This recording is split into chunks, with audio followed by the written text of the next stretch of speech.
Today I'm going to be reviewing this GROSCHE coffee grinder machine. So this is the grinder itself.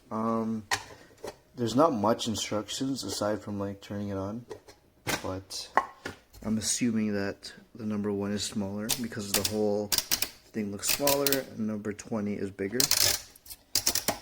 So let's test this out. Okay, it's pretty quiet actually. So I'm gonna go ahead. I got a brand new bag of beans. So let me just go ahead and open this.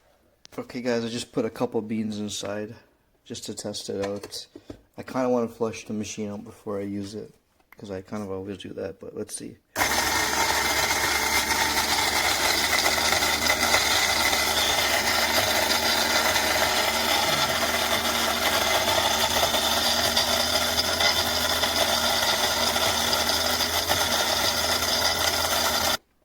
Alright, so I just kind of cut the video out there, but let's open it and check it.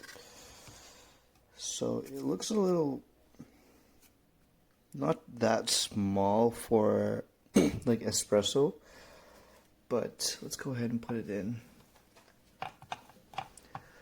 Yes, this is a little bit too big for espresso, I think, but if you are just looking for something to grind regular coffee, that should do.